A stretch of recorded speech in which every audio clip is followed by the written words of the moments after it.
ದಯವಿಟ್ಟು ಸೇರ್ಬೇಡ. ಇವಳಿಬ್ಬರನ್ನ 10 ಕಳ್ಸೋಳು. ಹೋಗಕ್ಕಿಂತ ಮುಂಚೆ over acting ಮಾಡೇ ಕಳ್ಸಿರೋದು ಅವ್ರಿಬ್ಬರನ್ನೂ. ನಾನೇ ಹೇಳ್ಬಿಡ್ತೀನಿ, ಯಾರನ್ನೂ ಎಲ್ರೂ ಬಿಟ್ಟು ಇಬ್ಬರನ್ನೇ ಪಾಯಿಂಟ್ ಔಟ್ ಮಾಡೋದಂದ್ರೆ ಲೆಕ್ಕ ಹಾಕೋ ನೀನೆ. ಇವಳಿಗೆ ಹೆಂಗ್ ಗೊತ್ತಿತ್ತು ಇವಳಿಗೆ ಸೆನ್ಸು? ನಿಂಗೆ ಗೊತ್ತಿತ್ತು ಅವ್ರಿಬ್ರು ಹೋಗ್ತಾರೆ ಅಂತ. ಮತ್ತೆ ಅವ್ರನ್ನೇ ಹಿಡ್ಕೊಂಡು ಯಾಕೆ ಹೇಳ್ತಿದ್ದೆ? ಪರ್ಟಿಕ್ಯುಲರ್ ಸೂರಜಣ್ಣನ ಹತ್ರನೇ ಓದ್ಲು. ಸೂರಜಣ್ಣನ ಹತ್ರನೇ ಎತ್ತು. ಬೆಳಿಗ್ಗೆ ಸೂರಜಣ್ಣ ಹೋಗಿಂತ ಮುಂಚೆ ಸೂರಜಣ್ಣ ಹೋದ.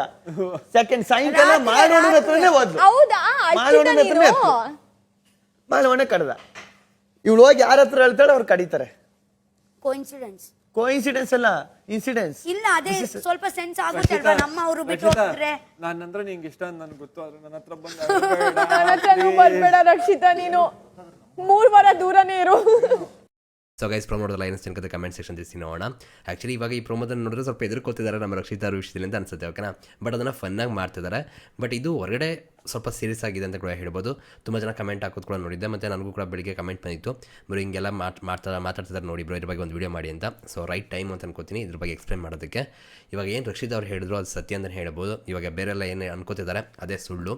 ಯಾಕೆ ಮಾತು ಹೇಳ್ತಿದ್ದೀನಿ ಅಂದರೆ, ಇವಾಗ ನಿಮ್ಮೆಲ್ಲರೂ ಗೊತ್ತಿರೋ ಹಾಗೆ ರಕ್ಷಿತಾ ಅವ್ರಿಗೆ ಈ ಮನೇಲಿ ಬಾಂಡಿಂಗ್ ಅಂತ ಬಂದಾಗ ತುಂಬ ಜನ ಬಾಂಡಿಂಗ್ ತುಂಬ ಜನ ಜೊತೆ ಇದೆ, ಓಕೆನಾ. ಅದರಲ್ಲಿ ಮಾಳು ಅಣ್ಣ ಮತ್ತು ಸೂರಜ್ ಇವರಿಬ್ಬರು ಕೂಡ ಒಂದು ಒಳ್ಳೆ ಬಾಂಡಿಂಗ್ ಇಟ್ಕೊಂಡಿದ್ರು ರಕ್ಷಿತಾ ಅವ್ರ ಜೊತೆ.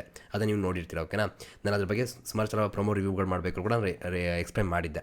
ಬಟ್ ಇವಾಗ ಅವರು ಒಂದು ಈ ಡೇಂಜರ್ ಝೋನಲ್ಲಿದ್ದಾರೆ ಅಂದಾಗ ನೀವು ಹೇಳಿ, ಈಗ ರಕ್ಷಿತ ಜಾಗದಲ್ಲಿ ನೀವಿದ್ದರೆ ನೀವು ಫೀಲ್ ಮಾಡ್ತಾ ಇರಲಿಲ್ವ ಅದನ್ನು? ಅಂದರೆ ಹೋಗ್ಬಿಡ್ಬೋದು ಅಂತ. ಯಾಕೆ ಹೋಗ್ಬಿಟ್ಟು ರಕ್ಷಿತವ್ರು ಕಣ್ಣೀರಾಗ್ತಿದ್ರು ಅವ್ರ ಜೊತೆ ಹೋಗ್ಬಿಟ್ಟು ಅಂದರೆ? ಬೇರೆಯವ್ರು ಎಲ್ಲರ ಜೊತೆ ಹೋಗ್ತಾ ಇರಲಿಲ್ಲ, ಇವ್ರ ಜೊತೆ ಹೋಗಿ ಜಾಸ್ತಿ ಹೇಳ್ತಿದ್ರು. ಯಾಕೆಂದರೆ ಅಲ್ಲಿ ಅವ್ರು ಹೊಟ್ಟೋಗ್ಬೋದು ಅನ್ನೋ ಒಂದು ಭಯ ಬರುತ್ತೆ, ಗೊತ್ತಾ. ಇವಾಗ ಬೇರೆ ಎಷ್ಟೇ ಜನ ಇರ್ಬೋದು, ಈಗ ನಮ್ಮ ಫ್ಯಾಮಿಲಿ ಅಂತ ಅಂದ್ಕೊಂಡು ಯಾರು ನಮ್ಮ ಫ್ಯಾಮಿಲಿ ಮೆಂಬರ್ಸ್ ಇದ್ದಾಗ ನಾವು ಬೇರೆಯವ್ರ ಬಗ್ಗೆ ಯೋಚನೆ ಮಾಡಲ್ಲ, ಬೇರೆಯವ್ರ ಜೊತೆ ಹೋಗ್ಬಿಟ್ಟು ಆಡೋದಿಲ್ಲ. ನಮ್ಗೆ ಯಾರು ತುಂಬ ಕನೆಕ್ಟ್ ಇರ್ತಾರೆ ಅವ್ರ ಜೊತೆ ಹೋಗ್ಬಿಟ್ಟು ಅಳ್ತೀವಿ. ಹಾಗಂತ ಅವ್ರನ್ನ ಕಳಿಸ್ಬಿಡ್ಬೇಕು ಅಥವಾ ಅದು 6 ಸೆನ್ಸ್ ಇರುತ್ತೆ ಆ ಥರ ಅಲ್ಲ, ಅದು ಕೋಇನ್ಸಿಡೆನ್ಸ್ ಅಷ್ಟೇ. ಆಗ ಅನಿಸ್ಬಿಡ್ಬೋದು ಜನಕ್ಕೆ, ಅನ್ಸೋದ್ರ ಅರ್ಥನೂ ಕೂಡ ಇರ್ಬೋದು. ಆದರೆ ಸತ್ಯ ಏನಪ್ಪ ಅಂದರೆ, ನಾವು ಆ ಜಾಗದಿದ್ರು ಕೂಡ ನಮ್ಗೆ ಯಾರ ಜೊತೆ ತುಂಬ ಕನೆಕ್ಷನ್ ಇರುತ್ತೆ. ಸೊ ಅವ್ರು ಹೊಟ್ಟೋಗ್ಬಿಡ್ಬೋದು ಅನ್ನೋ ಒಂದು ಥಾಟ್ ಬಂದುಬಿಡುತ್ತೆ. ಸೊ ಪಕ್ಕ, ಓಕೆನಾ. ಹೋಗ್ಬಿಟ್ರೆ ಮತ್ತೆ ಬರಲ್ವಲ್ಲ ಅನ್ನೋ ಫೀಲ್ ಬರೋಕ್ಕೆ ಶುರುವಾಗುತ್ತೆ. ಸೊ ಅದೇ ಕಾರಣದಿಂದನೇ ಹೋಗ್ಬಿಟ್ಟು ರಕ್ಷಿತವರು ಅವ್ರನ್ನ ಜೊತೆ ಇದ್ದಿದ್ದು ಮತ್ತು ಕಣ್ಣೀರಾಗ್ತಿದ್ದಂಥದ್ದು. ಅದು ನೋಡೋರ್ಗೆ ಆಗ ಅನಿಸಿರ್ಬೋದು ಅಷ್ಟೇ. ಬಟ್ ಅದು ಸತ್ಯ ಅದಲ್ಲ. ಏನಪ್ಪ ಅಂದರೆ, ನಮ್ಗೆ ಯಾರ ಜೊತೆ ತುಂಬ ಕನೆಕ್ಷನ್ ಇರುತ್ತೋ ಅವ್ರು ಹೋಗ್ಬಿಡ್ತಾರೆ. ಡೇಂಜರ್ ಝೋನಲ್ಲಿ ಇದ್ದಾಗ ಅವ್ರು ಹೋಗ್ಬಿಡ್ಬೋದು, ಮತ್ತೆ ಬರೋಕ್ಕಾಗಲ್ಲ, ಮಾತಾಡೋಕ್ಕಾಗಲ್ಲ, ಏನಾಗ್ಬಿಡ್ಬೋದು ಅನ್ನೋ ಒಂದು ಭಯ ಇರುತ್ತೆ, ಗೊತ್ತಾ.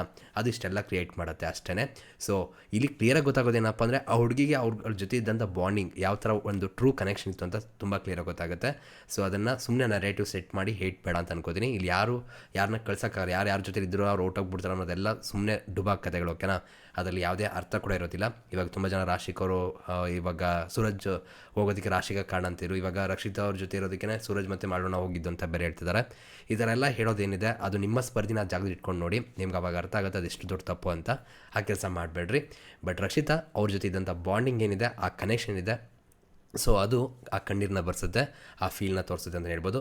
ಅದು ರಿಯಲ್ ಒಂದು ಬಾಂಡಿಂಗ್ ಆಗಿತ್ತು ಅಂತ ನಮಗೆ ಎಪಿಸೋಡ್ ನೋಡ್ರೆ ಗೊತ್ತಾಗುತ್ತೆ. ಬಟ್ ಅದಕ್ಕೂ ಕತೆ ಕಟ್ಟೋರಿದ್ದಾರೆ. ಬಟ್ ಏನಿಲ್ಲ, ಏನು ಗೊತ್ತಾ, ಇಲ್ಲಿ ಯಾರ ಜೊತೆ ಇದ್ರೂ ಆ ಕತೆ ಕಟ್ಟೋರೆ, ಯಾರು ಏನೇ ಮಾಡ್ರು ಕೂಡ ಅದಕ್ಕೆ ಒಂದು ನೆರೇಟಿವ್ ಸೆಟ್ ಮಾಡೋರೇ ಇರುವಂಥದ್ದು. ಏನು ಮಾಡೋಕ್ಕಾಗಲ್ಲ. ಅವ್ರು ಮಾಡ್ಕೊಂಬಿಟ್ಟು ಇವ್ರು ಮಾಡ್ಕೊಂಬಿಟ್ಟು ಅವರು. ಇದೇ ಕತೆಗಳು ನಡೀತದೆ ಈ ಸೋಷಿಯಲ್ ಮೀಡ್ಯಾದಲ್ಲಿ. ಯಾವಾಗ ಅರ್ಥ ಮಾಡ್ಕೋತಾರೋ ಗೊತ್ತಿಲ್ಲ, ಇರಲಿ ಬಿಡೋಣ. ಬಟ್ ಏನಪ್ಪ ಅಂದರೆ, ಸಪೋರ್ಟ್ ಮಾಡಿರಿ. ಇನ್ನೊಂದು ಸ್ವಲ್ಪ ದಿನಗಳಿದೆ, ಯಾರಿಗೂ ಹೇಟ್ ಬೇಡ ಅಷ್ಟೇ, ಓಕೆನಾ. ಸಿಗೋಣ ಮತ್ತೆ. Thank you guys, love you guys, bye.